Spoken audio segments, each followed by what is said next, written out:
A battle broke out between two dormitories, the White Cats' dorm and the Black Dogs' dorm. Romeo, as the leader of the Black Dogs, and Juliet, as the leader of the White Cats, both signaled their subordinates to begin the attack. Once the fight started, their followers immediately clashed, striking each other without mercy, while Romeo and Juliet kept their eyes locked on one another. Hazuki tried to help Romeo, but he stopped her because he wanted to defeat Juliet on his own. The duel between the leaders then began. Romeo and Juliet charged forward, attacking each other. Dahlia Academy was a prestigious school where the eastern nation of Tuwa and the western kingdom coexisted, yet the eastern students of the Black Dogs dorm and the western students of the White Cats dorm were caught in a storm of conflict. When the two leaders were about to fight, Scott asked Juliet to let him take her place, saying that he was willing to protect her with his life. Seeing what he considered an irritating scene, Romeo struck Scott and lifted him up, belittling him and telling him to lock Juliet in her dorm instead. Juliet quickly stepped in to help Scott and threw Romeo aside. She told Romeo that she did not need protection from anyone and urged him to attack her with all his strength. Romeo admitted that he had no intention of attacking a woman as it could hurt his pride. Juliet became annoyed because Romeo kept underestimating her. Suddenly, Anne from the White Cats prefect group arrived with her team, coming to put an end to the conflict. Anne reminded everyone that the chaos was inappropriate. Romeo immediately rejected her words, refusing to obey a White Cats prefect. Anne then said she would report Romeo to the Black Dogs prefect. Hearing this, Romeo fell silent, unable to respond. After that, the White Cats members dispersed. Scott shouted that he swore to defeat Romeo, but Hazuki told him he was nowhere near Romeo's level. Later in the dorm, the Black Dogs students were upset about the prefect's intervention earlier. Prefects held the highest authority over school discipline. The Black Dogs students were confident they could beat the White Cats and placed their hopes on Romeo. At that time, Romeo looked gloomy.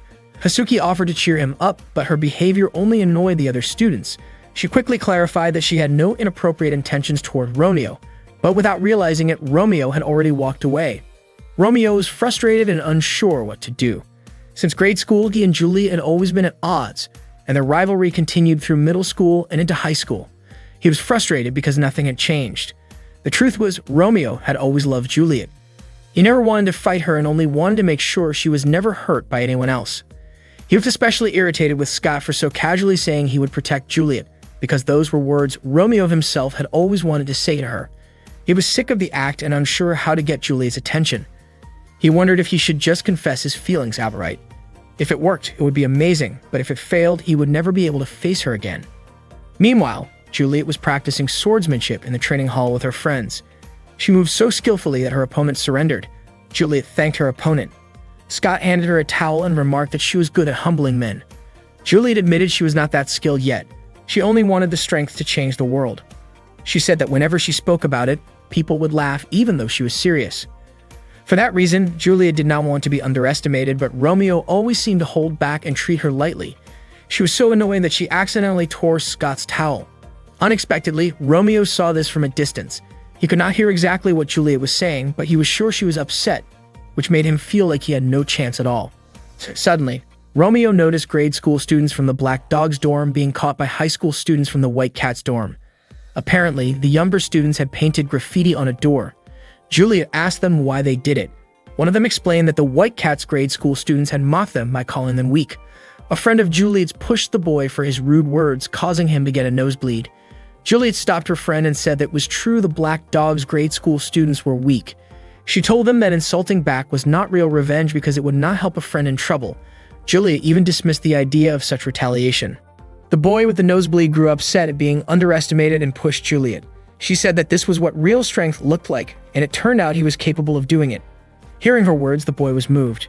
Juliet immediately wiped the blood from his nose and told him to go home, warning that she would not go easy on him next time. She even tapped his nose lightly. Juliet's friend wondered why she was acting so soft-hearted. Juliet told them not to let their emotions get stirred up just because of the younger students, since the White Cats had high standards. Romeo realized that it was actually Juliet's nobility that made him like her, and he felt that she should know about his feelings. That meant he needed to gather his courage, and he planned to meet her in secret. Without even realizing it, he ended up walking toward her. Juliet asked what his reason was for being there. Romeo said he did not come to start a fight. He was about to explain his real reason, but found it so hard to say that he blurted out something strange instead, then quickly ran away. At that moment, Juliet admitted she was annoyed because she felt Romeo had once again made a fool of her. Romeo shouted, calling himself a loser. Cantho and Ego saw him and wondered what he had been doing at the gym earlier. Not long after, they saw Juliet come out of the gym. From Mavo's observation, Juliet usually walked back to her dorm alone, and that was the perfect chance for them to defeat the leader of the White Cats. Cantho prepared their masks so their faces would not be recognized. Chizuru was also with them, saying that Romeo's way of dealing with the White Cats was far too slow. Juliet was walking alone toward her dorm when Ego and Cantho followed her from behind, already carrying blunt weapons. When Juliet turned around, they froze up and acted awkwardly. Even though they were wearing masks, she recognized them as Ego and Cantho. Since their cover was blown, they went ahead and attacked. Cantho swung his stick toward her, but she dodged and kicked him back. Ego then came from behind, ready to strike, but Juliet swiftly kicked him down as well. Suddenly, Chizuru sprayed pepper solution into Juliet's eyes. Ego grabbed her, holding her tightly so she could not break free, and Cantho covered her mouth with tape. Juliet had no idea why they were suddenly attacking her. But to Chizuru, this was part of the internation rivalry, and they would do anything for the Black Dogs to win. Chizuru then used a box cutter to slash Juliet's uniform. Just then, Romeo arrived and pulled Juliet away from them. Ego was confused as to why Romeo was rescuing her, while Chizuru said Juliet had stolen their target. Before long, someone was about to pass by, so Chizuru told Ego and Cantho to retreat. Romeo was shocked when he saw Juliet's torn uniform. She opened her eyes, heard his voice, and backed away in fear. He began to wonder if she thought he was the one who attacked her, so he asked her not to misunderstand. Juliet, with tears in her eyes, quickly left. That night, Chizuru, Ego, and Cantho came to Romeo's dorm to ask what he had done earlier. They wanted to talk outside, but without a word, Romeo immediately struck all three of them, furious that they had caused him what felt like a personal disaster. He thought about going to Juliet's dorm to explain the misunderstanding, but figured it would be pointless. Suddenly, an arrow flew past and struck near Chizuru's head. It carried a letter from Juliet asking Romeo to meet her at the fountain in the central plaza right away. Romeo went there and found Juliet already waiting, holding a sword. He was certain she wanted to challenge him. Juliet asked whether he had attacked her earlier or saved her. If he had attacked, she would fight him with the sword she carried. If he had saved her, she wanted to know why, since they were supposed to be enemies. The real reason was love, but Romeo could not bring himself to say it because he was not ready, so he decided to lie like he usually did. Juliet said that if he saved her out of pity, that was just as hurtful, because she did not want to be pitied by anyone. She cried, saying she could not stand being seen as weak by him any longer. Romeo began to realize that maybe she had cried earlier because of that. He tried to deny it, but Juliet pointed out that he always held back his attacks against her and avoided fighting, which to her was the same as underestimating her. Since they were kids, Juliet and Romeo had always been at each other's throats, to the point where their teachers often scolded them. All Romeo knew about Persia was that she was the only daughter of a noble family from the Western Kingdom, but in her homeland, titles and wealth were only passed down to men. If things stayed that way, she would lose everything. Romeo eventually understood why Juliet wanted the power to change the world. She wanted the strength to stand on equal ground with men, the intelligence so other nobles wouldn't look down on her, and the influence so no one could ignore her, all to change the laws of their world. Romeo realized he had been ignoring her feelings. His attempts to protect her had only ended up hurting her. Romeo decided he wouldn't hold back anymore. He told Juliet to fight him, and she thanked him before asking him to show his full strength. She had handed him one of her swords. They both got ready to duel, all because of Romeo's hesitation that had wounded her before. As they drew their swords, Romeo suddenly blurted out that he loved her and asked her to be his girlfriend. Juliet's face instantly turned red. Romeo reassured her that he was being serious, but Juliet got annoyed and attacked, thinking he was just messing with her again. Romeo told her he wasn't joking, and that the reason he'd never fought her seriously was because he loved her. He insisted he had never thought of her as weak, but Juliet just couldn't bring herself to trust him yet and kept attacking. They continued clashing until Romeo finally said everything he had been holding in. He would even change the world if that's what it took to stay by her side. Juliet was taken aback and ended up shoving him into a fountain. Walking over to him, she called him an idiot, saying she didn't understand why he was talking like that. She doubted he could pull it off alone, so she said she'd help him. To Romeo's surprise, Juliet agreed to be his girlfriend, but only if he could prove he could change the world. Romeo could hardly believe what he'd heard and asked her to say it again. Overwhelmed, he started crying tears of joy. Koksha, who happened to be there, was shocked too, since Romeo had always thought Juliet hated him. Juliet admitted she had never said she hated him. When Romeo asked if she loved him, Juliet said she didn't know. She told him to keep their relationship a secret. Romeo agreed without hesitation, saying it didn't matter as long as he could be with her. After that, they started dating in secret.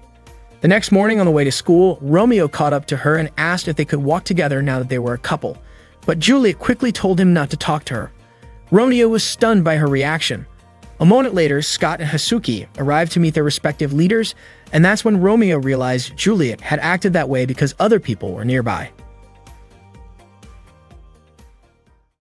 That day, the students from the Black Doggy dorm and the White Cat dorm crossed paths again, ready to start another brawl.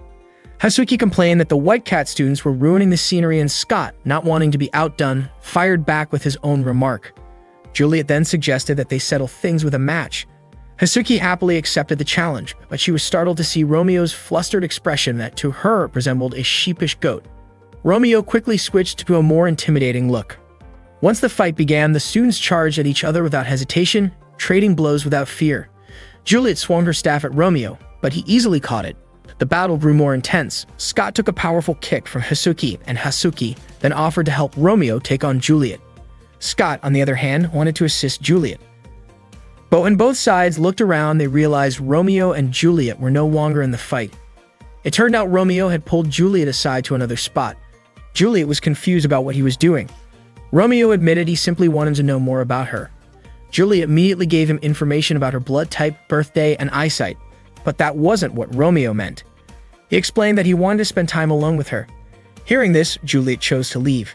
Romeo didn't expect her reaction. He thought that couples were supposed to do romantic things together. He grabbed Juliet's hand and said that even without a reason, and even if there was danger, he still wanted to be with her. He was about to confess his feelings when Hasuki suddenly showed up to help him.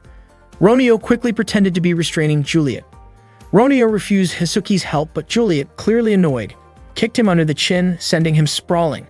She left immediately. Hasuki went over to Romeo, surprised that he had been taken down by Juliet. Later that afternoon, while Juliet was in the changing room, her friends praised her for defeating Romeo. After they left, Juliet's thoughts drifted to her past.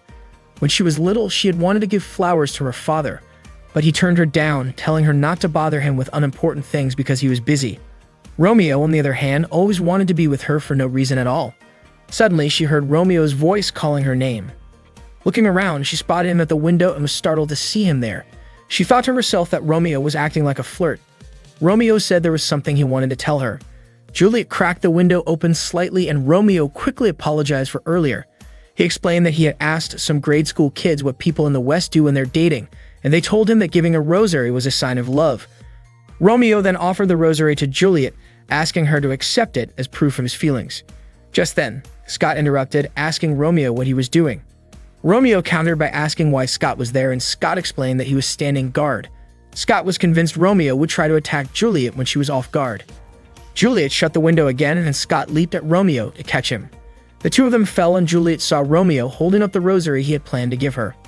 When Romeo regained consciousness, he was back at the dorm, resting on Hasuki's lap. Confused, he asked why he was there. Hasuki claimed Juliet had been cruel enough to push him off the roof, and also informed him that the Black Doggy dorm students were now storming the White Cat dorm to avenge him. They weren't just doing it for Romeo, but to protect the pride of their dorm. Hearing this, Romeo tried to run off, but Hasuki stopped him, wanting to take care of him. However, Romeo managed to swap places with Yotari, the dorm's dog, and slip away. He chased after Juliet, but she kept avoiding him, not wanting to stop because the Black Doggy dorm students were chasing her too. Romeo told his friends to stop, saying he would go after Juliet himself. Suddenly, Scott and his friends blocked Romeo's path. Scott couldn't believe Romeo would gang up on Juliet and challenged him to fight again. Romeo was baffled. How had things turned into this when he just wanted to give Juliet a gift?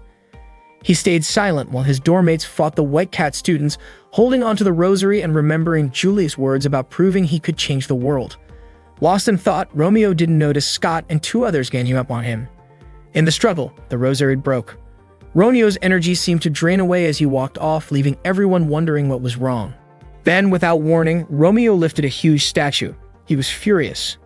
Not because of the fight, but because the rosary, which had cost him so much, had been broken by them. Romeo attacked everyone with the statue he was holding, swinging it around to take down anyone involved in the fight, whether they were from the Black Dogs or the White Cats. That night, he was punished by being told to pull weeds near the lake.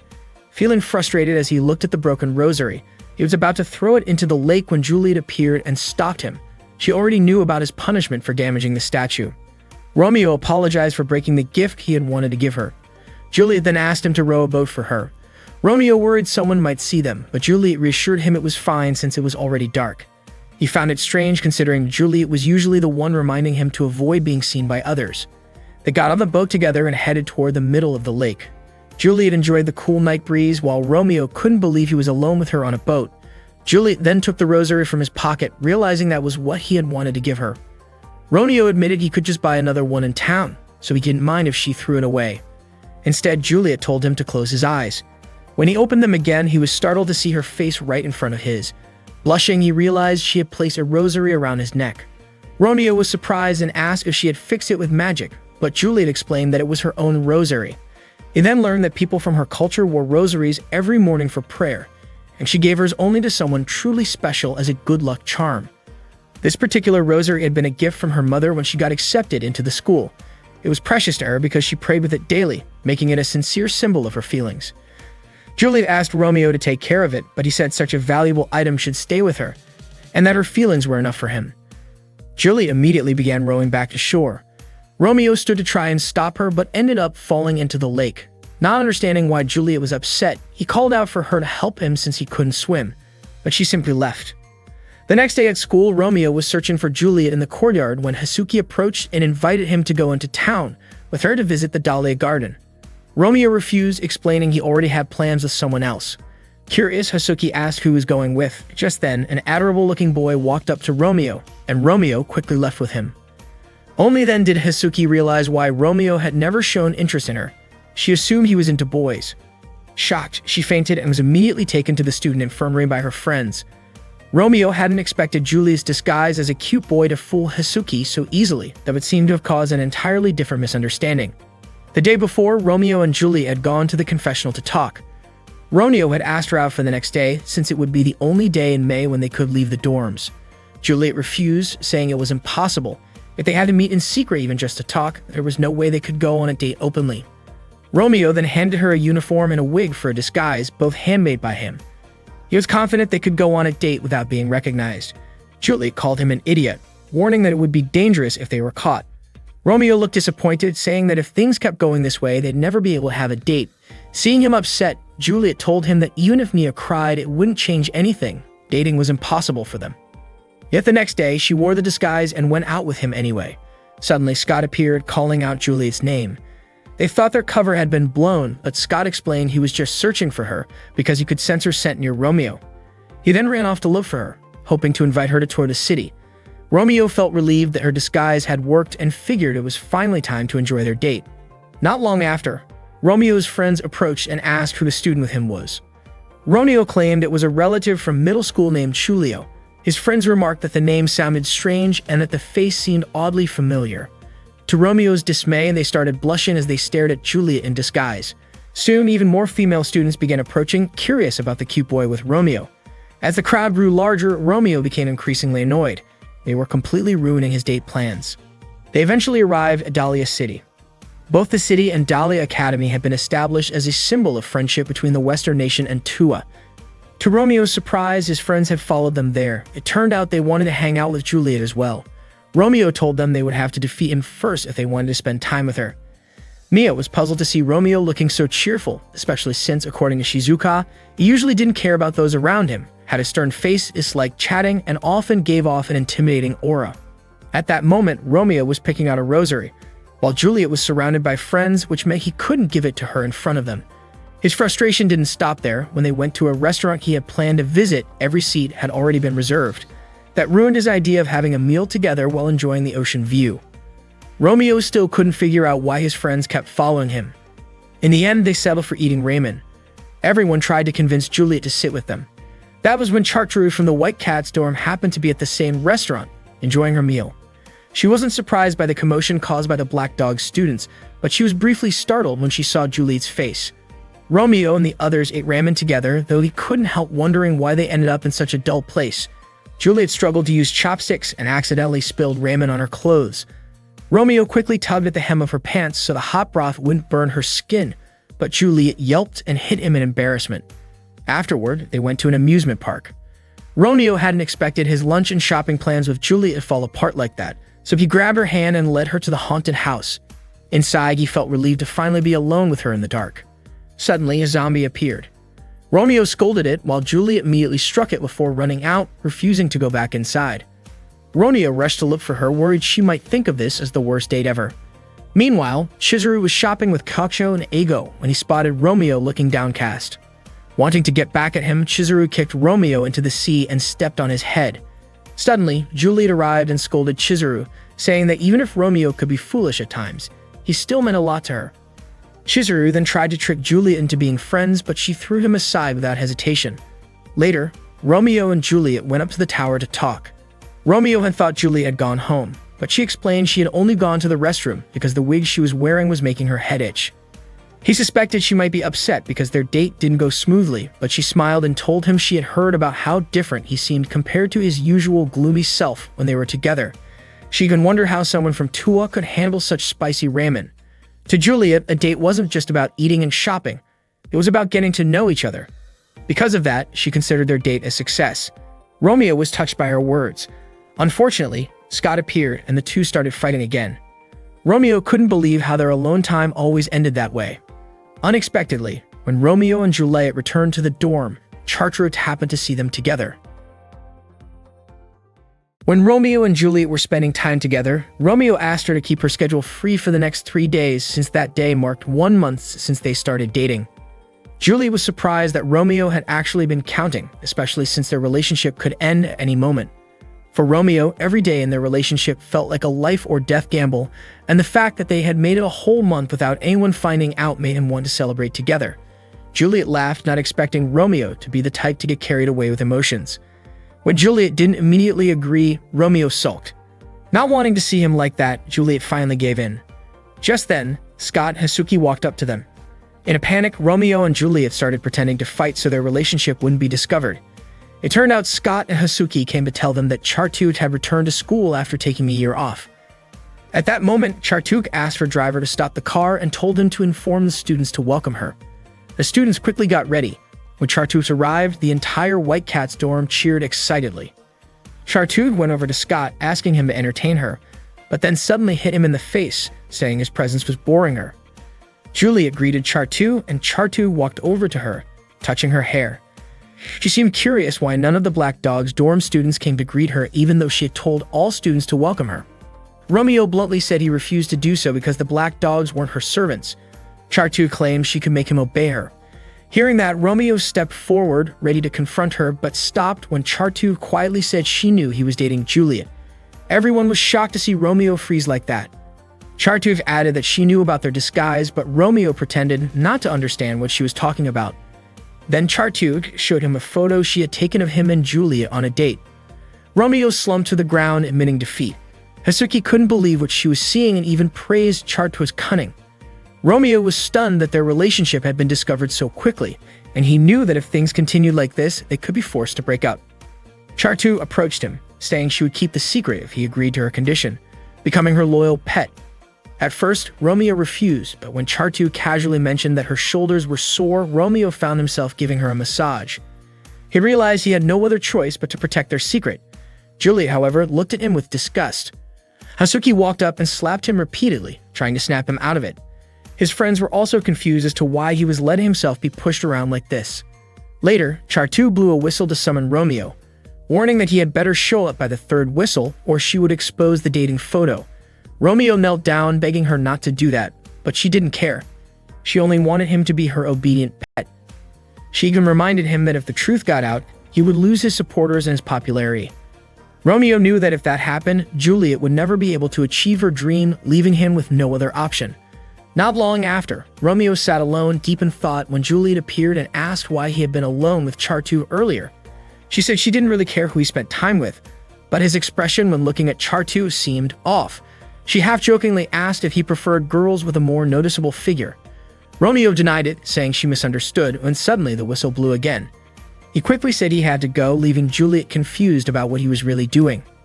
This time, Chartreux ordered him to crawl and escort her to the dorm. The Black Dog's students were baffled by what they saw. Romeo suggested it would be faster if he carried her, but Chartreux insisted on treating him like her pet. even dangling a dog bone in front of him to motivate him.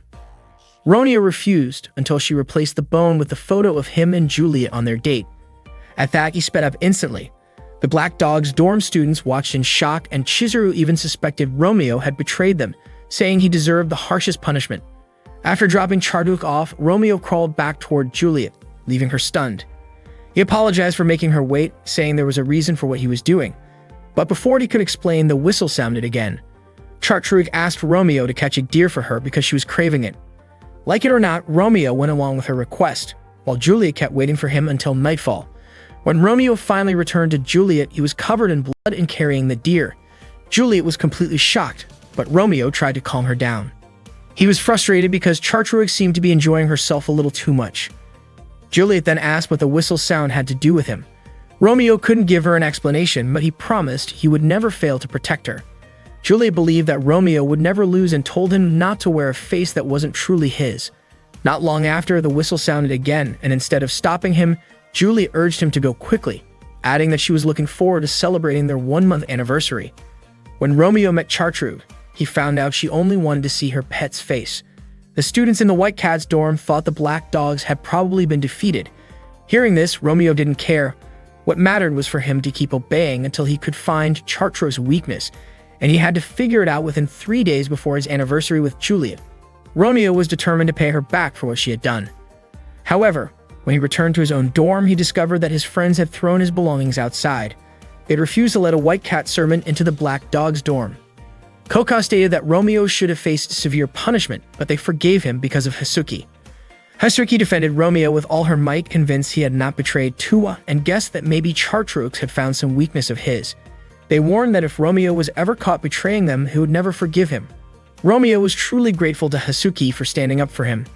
2 days before the anniversary, Charduk continued to treat Romeo like her servant, ordering him to put on her shoes, feed her, and even deal with troublemakers for her. Romeo was extremely annoyed but forced himself to stay calm so he could keep searching for her weakness. Unfortunately, during his observations, he realized Charduk was highly intelligent, physically strong, skilled at charming people, and seemed to have no weaknesses at all. Romeo came to understand that being a princess wasn't just about appearances. He was baffled. Plenty of people were eager to fulfill Charduk's wishes, so why was he the one stuck being her victim? While Romeo was crawling on the ground escorting Charduk to dinner, she suddenly told him to turn around. Romeo didn't understand why, but it turned out Juliet was walking ahead of them.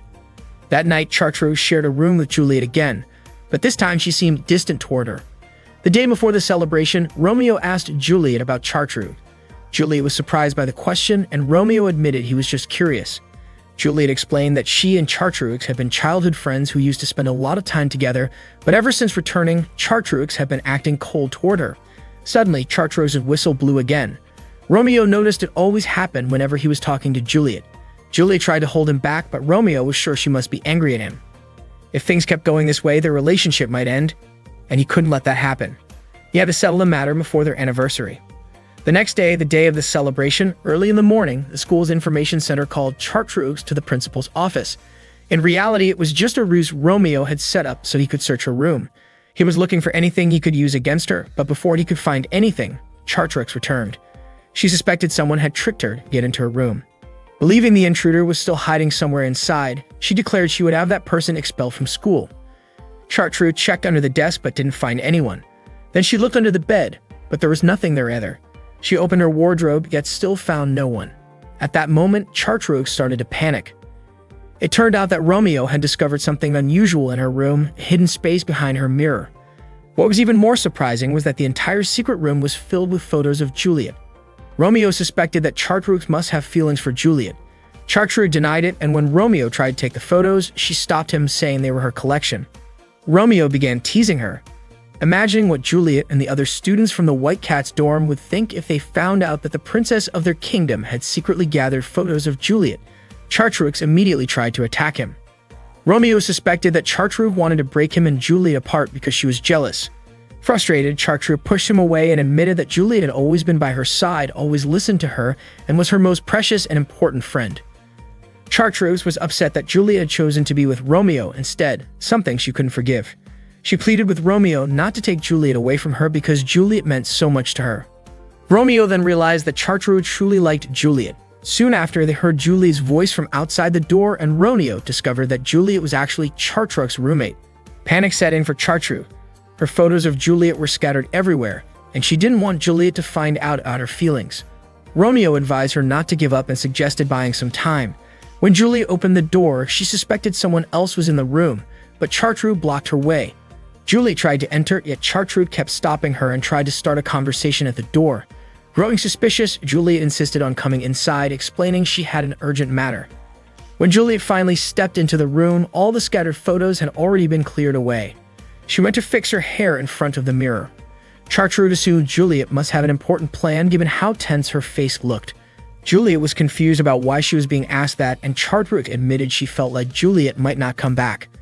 Juliet didn't understand her meaning, assuring her that no matter what happened, she would always stay by her side because Chartruk was her friend. Juliet apologized for calling her Char, but Chartruk told her that only Juliet was allowed to call her that. She held Juliet's hand tightly, and for a moment, they both felt like things were just like the old days. Juliet then left, saying she had promised to meet someone else. After Juliet was gone, Chartruk opened the mirror again and found Romeo looking at the photos. She checked to make sure he hadn't stolen any. Chartruk asked why he had helped her when she had treated him so poorly. Romeo explained that if the truth came out, he wouldn't be able to use it against her anymore, and besides, he understood what it was like to be unable to confess feelings to someone you liked. Chartruk told him that as long as he was dating Juliet, Juliet would be in danger, and that was why she couldn't give her blessing. Romeo called her a girl who wasn't cute, to which Chartruk agreed, saying she was the tired princess from the West. That night, Romeo met Juliet by the lake and apologized for being late. He was surprised that she wasn't angry, and she explained something good had happened. Romeo told her not to worry about him asking about Chartruk. Juliet had already thought about it and said she could understand if he was curious about questionable things. Romeo quickly denied it, calling it a misunderstanding. He was shocked to see the rosary he had given her was whole again and that she was wearing it. Juliet explained that she had repaired it because she could never throw it away. Romeo was moved to tears, and Juliet worried that someone might see him like that. From a distance, Chartruk had been watching them. She decided to let Romeo be for the night because she owed him a favor for what he had done earlier, but only for that night. Since he was a kid, none of Romeo's classmates wanted to team up with him because they thought he was scary. They didn't even want to get involved with him at all. Romeo even started to believe he didn't need friends in the first place. But unlike everyone else, Hasuki never disliked him. Dahlia High School was about to hold the midterm exams, and Hasuki was getting ready for school, feeling genuinely excited about them. That day, Romeo encouraged his friends to give their best in the exams, telling them to aim for the highest scores and beat the White Cats. Everyone became fired up and determined to face the White Cats head-on. Juliet once again disguised herself as Chulio because Romeo had invited her to come meet him. Chulio found it odd that Romeo wanted her to watch the Black Doggy dorm students study. Romeo explained that it was part of the Black Doggy study camp tradition. 3 days before the exams, they would spend 72 intense hours studying until they collapsed, and no one was allowed to leave the dorm during that period. He invited Chulio because he wouldn't be able to see her during those 3 days. Chulio scolded him, saying he should be able to restrain himself. Meanwhile, Eigo and Kantho asked Chizuru to join the study session, but Chizuru refused because he didn't want to get close to anyone. When Chartruk saw Chulio, she suddenly decided to participate, but Romeo commented that Chizuru's foolishness might spread like a disease. Chizuru shot back, calling Romeo the kind of student who nearly failed every year. The two were about to start a fight when Hasuki suddenly arrived and scolded them. Hasuki appeared so strict, calling them brainless pigs who loved to cause trouble. To Julio's surprise, all the Black Doggy dorm students showed deep respect for Hasuki. They immediately straightened up and followed her orders without complaint. Julio couldn't believe how different Hasuki was compared to her usual self. Hasuki even threw books at Chulio and Romeo for talking during the session. Hasuki wondered why Julio, who she thought was a middle school student, was even in the study camp. Romeo explained that Chulio's academic level was on par with a high school student. Hasuki allowed her to stay because she didn't want the camp to kick out anyone. Chulio was still puzzled about Hasuki's sudden change in personality. It turned out that whenever Hasuki wore her glasses, she took on a more serious role.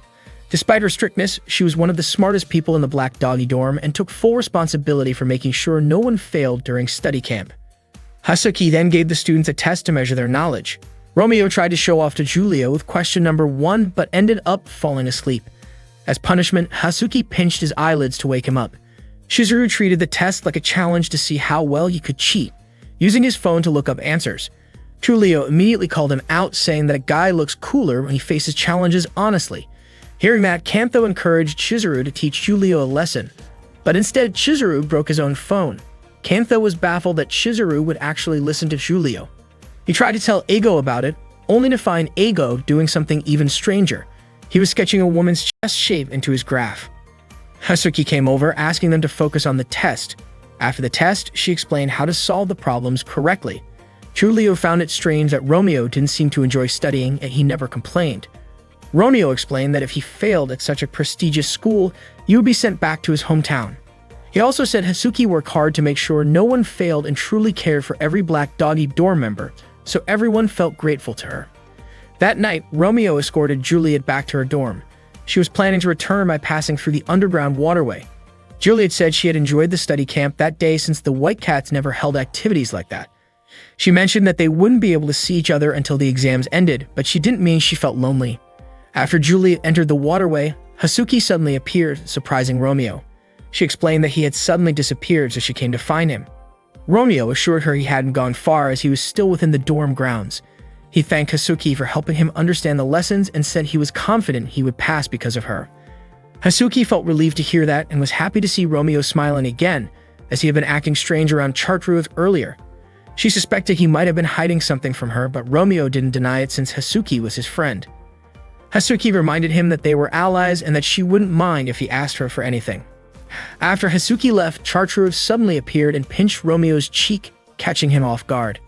Chartreuse was furious when she found out Romeo had smuggled Juliet into the Black Dog dorm by disguising her as a boy. She kicked him and called him indecent. She even threatened him, warning that if he ever pulled something like that again, there would be consequences. Romeo quickly apologized, surprised that Chartreuse had still been keeping an eye on him. Chartreuse accused him of being greedy for getting close to another girl and warned him to make sure Hazuki never found out about his relationship with Juliet, because if she did, the truth could spread to everyone. Romeo disagreed, saying Hazuki wasn't that kind of person. He trusted her deeply because they had known each other since grade school. But to Chartreuse, the fact that he had kept the relationship a secret for so long actually proved he didn't fully trust Hazuki. Romeo denied that, saying that everyone has their own secrets. Without another word, Chartreuse slipped away into the drainage tunnel. In truth, Romeo did want to be honest with Hazuki, but he was afraid that if he told her, their friendship might be ruined. That night, Chizuru noticed Hazuki smiling to herself and found it odd. Hazuki in turn suspected Chizuru had just stolen food from the cafeteria. Chizuru handed her an apple and guessed that Hazuki's dedication to the Black Dogs was actually for Romeo's sake. Hazuki's face turned bright red. Chizuru couldn't help but wonder what she really saw in him. Hazuki explained that when she was younger, she had trouble socializing with other kids and spent most of her time studying. Back in grade school, Romeo once complained about his bad grades, so she pointed out his mistakes on a test. Romeo called her a genius and kept asking her to tutor him. Eventually, he got much better grades. He thanked her and asked if they could be friends. From that moment on, Hazuki began to change. She was happy to be useful to Romeo and wanted to stay by his side. Chizuru realized that this was the reason Hazuki had started her training camp. After that, Chizuru went back to her room. Romeo, who had overheard the entire conversation, stepped inside. Hazuki was shocked and embarrassed that he had heard everything. He asked why she was going so far for him, and she admitted it was because she liked him. Romeo was taken aback. He realized that Hazuki was his very first friend, and knowing her feelings made it even harder to keep hiding his relationship with Juliet. Hazuki felt relieved to finally say it. Gathering his courage, Romeo told her that he was dating Juliet. While he appreciated her feelings, he couldn't return them. Hazuki hadn't expected that answer. She even wondered if Juliet was just using him like Chartreuse had implied, but Romeo insisted it was his own choice. Suddenly, Hazuki shouted as if she was about to announce it to everyone. Romeo panicked and quickly covered her mouth. She struggled to break free, saying she was just shocked by what she had heard. Romeo was surprised. He had believed she would understand if he explained it to her. Hazuki then hugged him and draped a white kimono over his shoulders. Romeo swore he never intended to betray the Black Dogs. Hazuki reminded him of their dorm's rule. If someone fell in love or got into a relationship with a white cat, they had to take responsibility in the most extreme way. She reached for the Tuwa sword, saying that even though she was sad, a rule was still a rule and she was willing to follow it herself.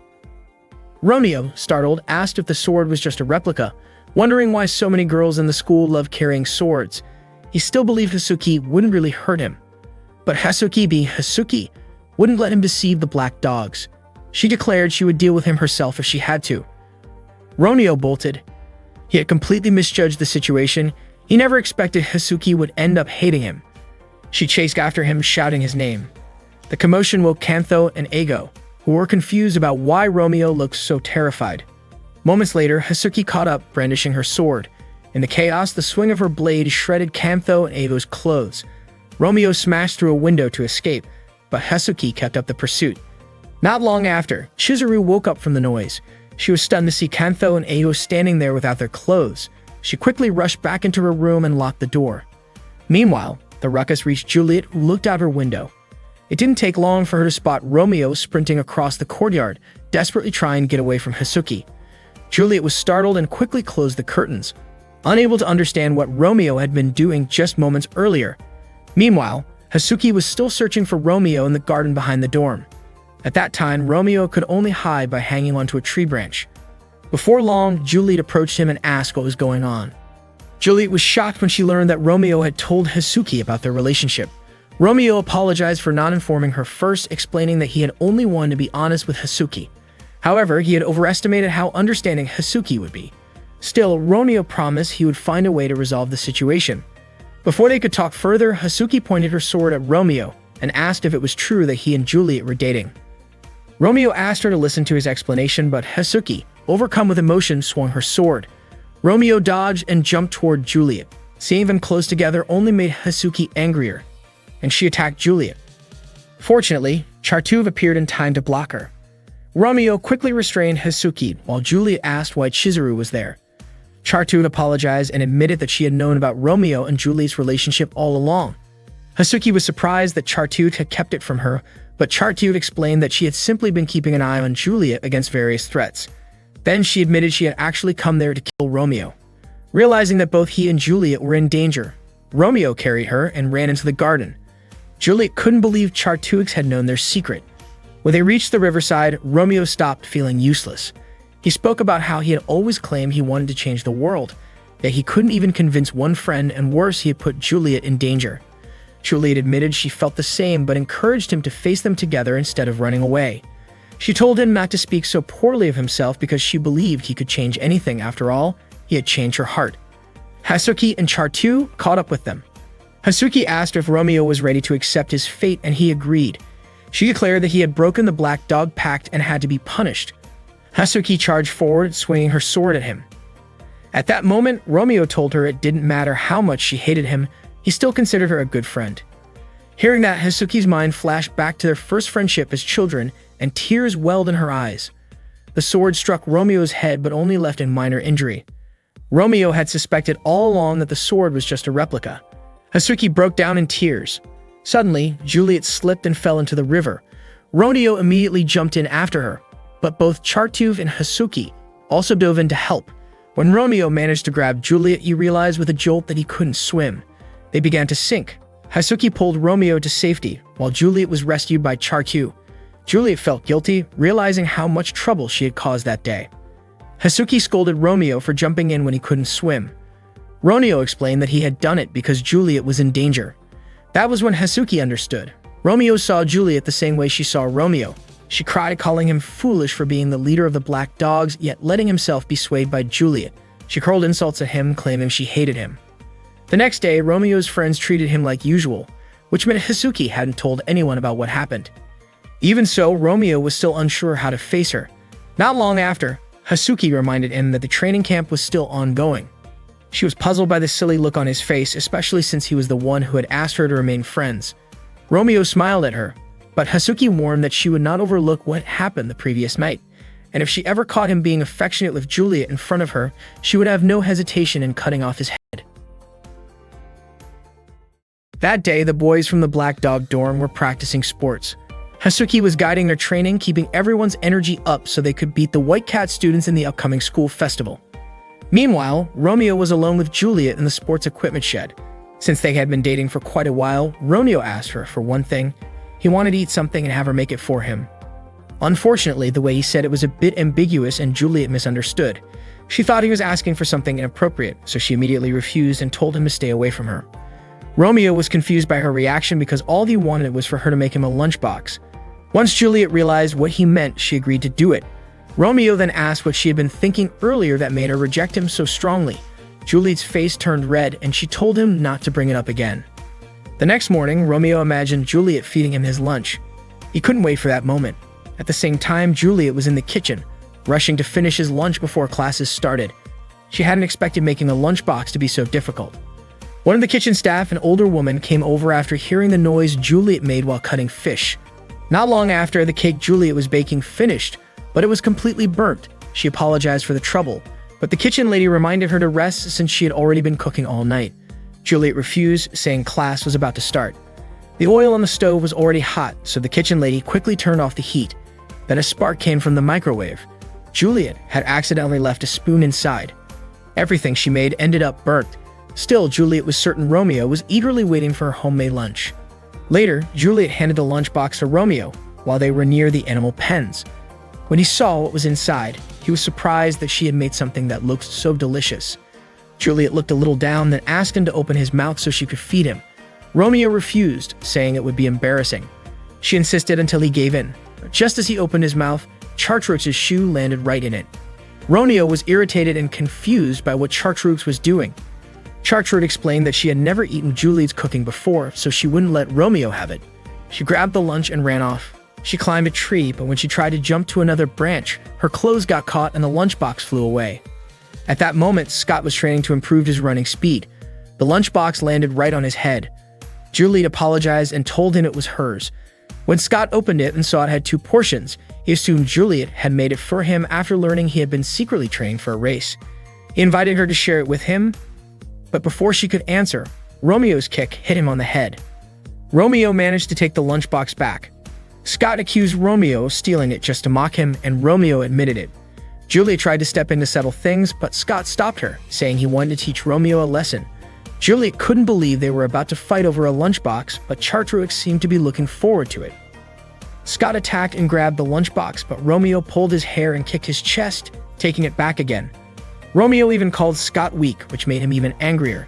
Scott countered with a strong attack that knocked Romeo back, allowing him to grab the lunchbox again. Scott declared that protecting Juliet was his duty because she had once helped him when he was lost.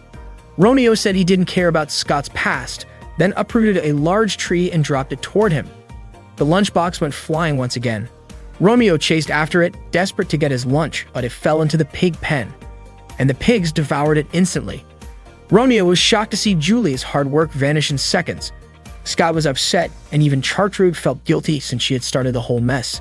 Scott cried because he couldn't protect Juliet's lunch. Chartreuse pulled him away, saying she wanted to spend time with him. Romeo blamed himself for wasting all of Juliet's effort, but Juliet told him she was the one who should apologize. She admitted she hadn't actually made it. She couldn't cook, so she had asked the kitchen lady to make it instead because she didn't want to disappoint him. Romeo was stunned to realize he and Scott had fought over something the kitchen lady made. Juliet then offered him some cookies she had tried baking herself, even though they hadn't turned out well. Romeo gladly accepted them. She warned him not to expect much from the taste since she had overbaked them.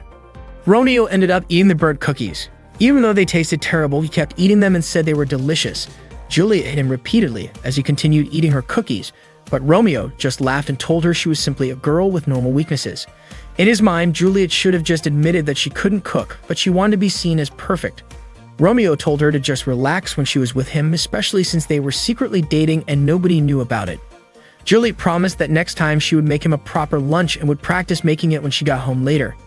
Meanwhile, Scott was being treated like a pet pig by Chartreuse and shouted for Juliet to save him. The next day, the White Cats were training under Hisuki's lead. They were incredibly coordinated and full of energy, which surprised Romeo. He couldn't understand why they were so determined to beat the White Cats, and it reminded him of the past.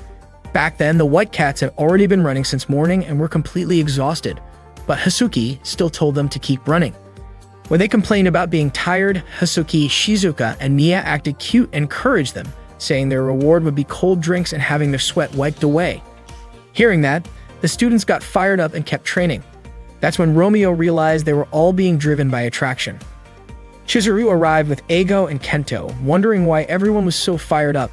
Romeo was surprised to see that for once, Chizuru agreed with him that the sports festival was a hassle. But Chizuru explained that he simply didn't want to lose to the White Cats and even planned to win by cheating. They discussed placing banana peels during the eating contest and slipping sleeping pills into food to sabotage opponents. Romeo couldn't believe they were taking it that far. Shizuku then banned Romeo from entering any competitions, blaming him for the Black Dog's loss in last year's festival. The two started arguing again, and Hasuki noticed. Naya teased Hasuki for watching Romeo, asking why she hadn't been chasing after him lately like she used to. Hasuki admitted she wasn't sure what to do anymore. Shizuka brought up a popular school myth that if someone won the MVP title at the sports festival and danced with their chosen partner during the closing ceremony, they were guaranteed to become a couple. Shizuka suggested Romeo should dance with Hasuki at the event. Hasuki immediately covered Shizuka's mouth and scolded her. Romeo, thinking the dance meant some kind of traditional folk dance, agreed without hesitation if that's what Hasuki wanted. Hasuki laughed and walked away, while Romeo remained completely unaware of the real meaning behind the myth. The White Cat dorm students continued their training together, chanting cheers that mocked the Black Dogs. Scott was convinced he could win the MVP title and planned to ask Juliet to dance with him at the closing ceremony, which according to the myth would make them a couple. Romeo, irritated by the White Cat's mocking chants, kicked Scott in the head. He couldn't understand why everyone was so hyped over such a silly festival. Scott reminded Romeo that he was the criminal who ruined the 100-meter race in last year's festival and sarcastically asked if he planned to help the White Cats shine again like the year before. Romeo, annoyed by the insult, swung his fist at Scott, but before it landed, a girl named Somali caught it with one hand. Somali admitted she was impressed by Romeo's punch. Abby then told Somali to behave more gracefully. Abby was very popular among the girls, and Somali asked him to praise her for stopping Romeo's punch. Romeo didn't even know who Abby or Somali were. Abby called him out for being out of touch, saying they'd been at the same school for 10 years. Abby introduced himself as a model and the school's #1 most attractive guy, while Somali claimed to be his girlfriend. Shigen said they had made a promise about their future together, but Abby denied it, calling her a dreamer. Abby then turned to Juliet and asked her to go out with him if he won the MVP title. Juliet immediately refused, saying she disliked shallow guys like him. Suddenly, Abby felt an intense, intimidating aura from both Romeo and Scott. Somali suddenly attacked Romeo, thinking he was an enemy of Abby. Romeo was ready to fight back, but Juliet stepped in and stopped him. She asked everyone to calm down and suggested that they settle things at the upcoming sports festival instead. Abby was puzzled by how angry Romeo seemed and wondered if maybe Romeo had fallen for his good looks. Romeo shot back by saying Abby was like a little brat. Abby then vowed to crush Romeo at the sports festival. Suddenly, Somali walked up to Abby and asked if he liked her. Abby responded that there was no way he would ever be interested in a gorilla-like girl like Somali. After that, Abby said goodbye to Juliet and left. Romeo claimed he didn't care at all about the sports festival. When he returned to the Black Dog dorm, Romeo once again found his friends fired up for the event. Out of nowhere, an arrow flew past him.